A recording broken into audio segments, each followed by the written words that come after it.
Isayas Kabanata 17. Paparusahan ng Diyos ang Damasco at ang Israel. Ganito ang pahayag ni Yahweh tungkol sa Damasco. Mawawala ang lungsod ng Damasco, at magiging isang bantan na lamang ng mga gusaling gumuho. Kailan may wala nang titira sa mga lungsod ng Syria. Magiging pastulan na lamang siya, ng mga kawan ng mga tupa at baka at walang mananakot sa kanila. Mawawasak ang mga tanggulan ng Ephraim. Babagsak ang kaharian ng Damasco. Matutulad sa sinapit ng Israel ang kapalarang sasapitan ng Mal-alabi sa Syria. Ito ang sabi ni Yahweh na makapangyarihan sa lahat. Sa araw na iyon, maglalaho ang kaningningan ng Israel. Ang kanyang kayamanan ay mapapalitan ng kahirapan. Matutulad siya sa isang triguhan. Matapos gapasin ng mga mag-aani, matutuyot siyang gaya ng bukirin sa Rephaim. Matapos simuting lahat ng mga mamumulot, ilang tao lamang ang matitira sa lahi ng Israel. Matutulad siya sa puno ng olibo na pinitas ang lahat ng mga bunga. At walang natira kundi 2 o 3 bunga. Sa pinakamataas na sanga, 4 o 5 bunga. Sa mga sanggang dati maraming magbunga. Ito ang sabi ni Yahweh, ang Diyos ng Israel.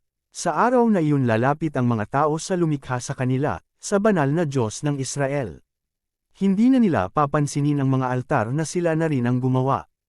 Hindi na sila magtitiwala sa mga Diyos-Diyos ang Asherah o sa mga altar na sunugan ng insenso na inanyuan ng kanilang mga kamay. Sa araw na iyon, iiwan ng mga tao ang iyong mga lunsod. Tulad ng nangyari sa mga lunsod ng mga Hivita at Amoaryo noong dumating ang mga Israelita. Kinalimutan ninyo ang Diyos na nagligtas sa inyo, at hindi na ninyo naaalaala ang bato na inyong kanlungan. Sa halip, gumawa kayo ng mga sagradong hardin, na itinalaga ninyo sa isang Diyos-Diyosan. Sa paniniwalang pagpapalain niya kayo, ngunit kahit tumubo man ang mga halaman, at mamulaklak sa araw na inyong itinanam, wala kang aanihin pagdating ng araw, kundi pawang sakuna at walang katapusang kahirapan. Tatalunan ng mga kaaway na bansa. Ang ingay ng napakaraming tao, ay parang ugong ng karagatan. Rumaragasa ang mga bansa, na parang hampas ng mga alon. Nagkakaingay ang mga bansa na tulad ng daluyong ng tubig. Ngunit pinigil sila ng Diyos, at sila'y tumakas. Parang alikabok na inililipad ng hangin sa ibabaw ng burol. At day aming tinatangay ng ipu-ipu. Sa gabi magsasabog sila ng sindek.